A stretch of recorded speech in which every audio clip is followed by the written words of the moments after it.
Hello everybody, what is going on? This is Word here, and I am going to bring you a game between NaNiwa and Scarlett. Scarlett, of course, being the purple Zerg here in the lower right of Abyssal City.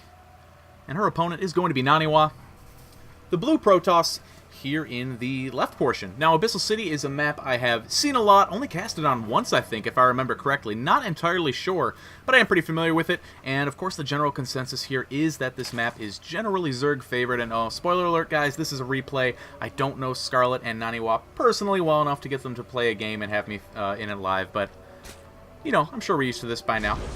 Now, before we get too into the game, I do want to, bring it up to speed on a couple of things. You may have seen the video on my YouTube channel, which announces that I'm going to a new YouTube channel.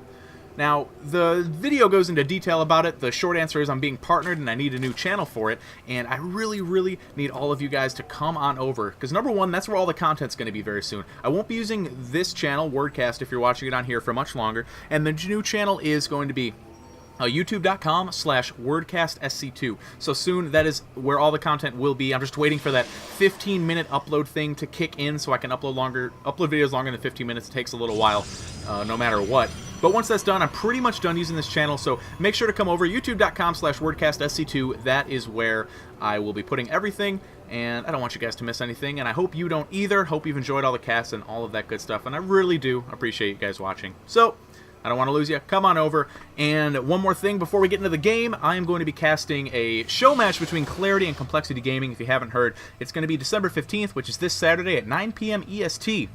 In terms of stream location, we're hammering that out with the guys and Complexity, Clarity, and myself. But I will let you guys know as soon as I find out, and that announcement will probably be on Twitter and in my upcoming cast, so make sure to follow me on Twitter too. Of course, all that info is in the lower portion of your screen. But now we can talk a little bit about this game. We see that NaNiwa did go for a gateway expand here. He's actually going to expand, put down the Nexus after or before the Cyber Core, which is interesting. So he won't be going for very early gateway aggression, but of course the benefit of that build is you do have that early aggression. Scarlett, meanwhile, did go for a 15 hatch, which, is pretty rare in ZVP, but as a matter of fact is pretty okay on Abyssal City, considering how big this map is. Now, the benefits of this map, of course, are its size and the fact that the 3 bases, as any player, you can get between really easily, but it's not very easy for your opponent to go around and make counterattacks too. We see Scarlett taking a very early third here at about 3 minutes 30 seconds.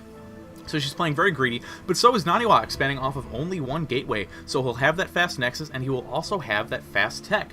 Now, I've been watching NaNiwa stream a lot lately. If you guys don't, you absolutely should. He is hilarious, a good player, and man, it's just an awesome time. And something I've noticed, of course, is that he is very aggressive in ZVP. He does not like to sit back and macro. Sometimes he'll be that guy who takes the greedy third base, but it's usually on certain maps, sometimes Daybreak and Cloud Kingdom. Other than that, not really so much. So I would not be surprised to see aggression out of NaNiwa. We'll have to see exactly what kind of aggression. He is getting that Stalker out here, going to clear out Overlords before Scarlett can, of course, place it on top of that dome there. And of course we'll be able to just clear the map in general. Now Scarlett here actually has an earlier gas than most Zergs get. Now she went for 15 hatch with a very fast third, so she's kind of compensating for that greediness with that fast gas. She also maybe be metagaming a little bit, because NaNiwa, of course, as an aggressive player, it's not a secret, and she does want to be prepared for that. So we'll see if she goes for speed first or lair. Probably speed. Going lair first would be a very greedy move, and on top of this fast third hatch and 15 hatch, I don't know if she can afford much more greed. And we see NaNiwa here is actually going for a very fast Stargate, and this Stargate is so much faster than it would be if you got a Forge Fast Expand. Usually the earliest Stargates you see with FFEs are going to be around 5 minutes 30 or 5 minutes 40, and in this case the Stargate is actually going to finish before that time frame, so he'll be able to start out making units very quickly, probably before the Zerg player is going to be expecting it. And now looks like Scarlett is just droning up a little bit, getting that drone count up. We see NaNiwa is starting here with a Phoenix, so it looks like he will be going for some Phoenix pressure, and Scarlett currently has 3 Overlords out on the map, as I just pointed out there, so that is a very potential supply block that she could be dealing with here. We'll see once he gets out there.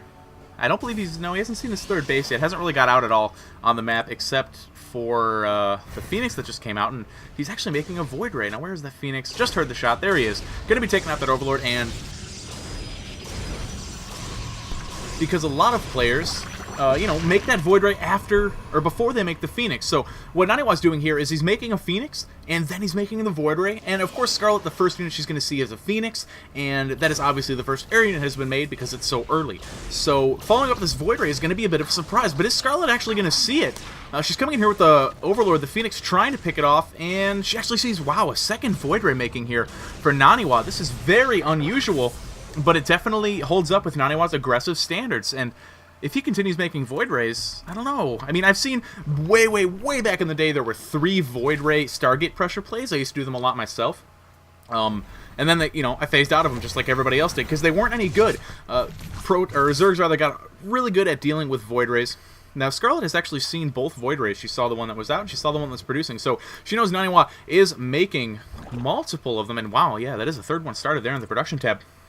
She got 3 spores down. Is that enough to deal with 2 Void Rays? No. But with the Queens, it is going to be, and it looks like she does have 4 Queens out, so of course those extra transfuses as well as the damage output should be enough to knock this back. But NaNiwa adding on 3 more gates, getting that +1 weaponry, and just kind of patrolling the map a little bit. Not really being too aggressive with this Void Ray. Some people like to knock down the creep tumors, but of course with no Robo and no Observer, you can't do that. So he's just going to try to go around, try to pick off Overlord, set Scarlett back a little bit because, oh, with 6 gates in production, it looks like NaNiwa is going to be going for a 2-base all-in that's going to be Void Ray based. He actually has a 4th Void Ray coming out here. Doesn't have +1 air weapons or anything, is getting the +1 ground weapons. But it's going to be 7 gates and a bunch of Void Rays now. Wow, actually Scarlett here has a very early infestation pit because of that early gas. I guess not very early, but early enough by these standards. And honestly, aside from Mutas, which are okay against, which are pretty good against Void Rays, but you need a lot of them. And, you know, you don't really only be able to get like maybe 7 off of this sort of play, so that wouldn't be too good because of, you know, the high Void Ray count. But you can get 5 Infestors, and that is going to be very good. So I think inadvertently or not, Scarlett here might have the perfect counter to NaNiwa's build, but we'll have to see. NaNiwa's got pretty good micro. As long as he can get good spreads, he should be good. But since he's being the aggressor, he's going to be attacking up ramps. It's going to be crazy. We have a 4th base here for Scarlett, and she's actually not watching NaNiwa's 3rd. And that's not a good idea, obviously. You don't know whether or not your opponent is going to be expanding, so you don't know if he's all-inning you. And Scarlett is actually up at 72 drones right now. A bunch of Lings are going to come out. He's going to get rid of a lot of them. And right now, Scarlett is popping out 5 Infestors in timing with those Pastoring Glands and a bunch of Lings. So she sees the Void Ray Death Army coming out, and she maybe is a little scared, or maybe is supremely confident. It's kind of how Scarlett operates. Now, NaNiwa does have those proxies set up. Very high sentry count. A lot of force fields going to nullify the Lings. And the Void Rays, of course, are very good against the Roaches. But look, oh, Scarlett is actually getting +1 ranged attack, which is going to be great for the Roaches, but it's also great for the Infested Terran. So as long as the Infested Terran placement is good, she should be in good shape. Her creep spread is amazing here on Abyssal City, considering how many directions there are to spread it. But now NaNiwa is going to be breaking down that front door, working on the rocks, which is actually going to get these Void Rays charged up a little bit. And these Void Rays, 4 fully charged Void Rays, are very dangerous. NaNiwa's got to get in there before the charge expires, though, keeping it charged up, attacking one of his own Zealots, I think. And now he's going in. The Fungal's getting laid down here for Scarlett, covering a lot. The Void Rays taking a lot of it. Here come the Infested Terrans getting laid down as well. A couple of sentries going to get picked off, and a really good hold there by Scarlett on the ramp. NaNiwa going to have to run away. He has a few force fields left, so he can siphon off some of these forces. That is what he's going to do, but transfuses by Scarlett, keeping these Roaches alive. There's only 2 Void Rays left, and it looks like that Queen really wants to take one of those down. Is NaNiwa going to get it away in time? Yes, he does pull it away. But right now, the supply is 141 for Scarlett, almost 90 for NaNiwa here, and it looks like actually he warped the sentry in on the high ground to force field the ramp. Scarlett going to clean that up with some Infested Terrans. Very nice there by NaNiwa, but is it going to be enough? Did he stop enough reinforcements? I am not sure. The Roaches keep pumping on out for Scarlett. 10 more in production. The Void Ray goes down. Only 1 very weak Void Ray left. NaNiwa continuing to warp in. But behind this, he's actually getting +1 armor. He's actually getting a Twilight Council. So, is he looking to expand behind this? He knows he's not quite going to be able to break it, and if we take a look at his vision here, he doesn't know about the 4th. So if he goes for a 3rd, I mean, Scarlett's at 72 drones.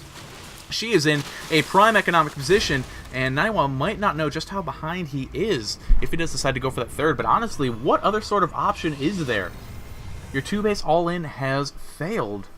You can try to take a 3rd behind it, but Scarlett is at 170 supply. Once she gets unsupply blocked, she'll probably be working on max. And it looks like she is ready to be aggressive. The Roaches and Infestors pushing out here on the map. NaNiwa doing the same as well. Just kind of grabbing that tower to make sure no big armies were incoming, and he's going to come back home. Going to break down that pylon because looks like his army can't quite get inside otherwise. And Still no third going down, no Nexus in production. Getting a Robo, getting Charge. Very interesting choices here from NaNiwa. So, wow, we have 7 Zealots warping in. He's not going for a Nexus at all. He's going to try to at least defend this army. And, of course, you know, making a Nexus when a big army is coming your way is not usually the best idea. So he's going to spread these Zealots out a bit here. Scarlett going to be coming in. The Infestors don't have a lot of energy, but these Infested Terrans are very dangerous. NaNiwa going to pull back away from those smartly, but there are a lot of Roaches coming.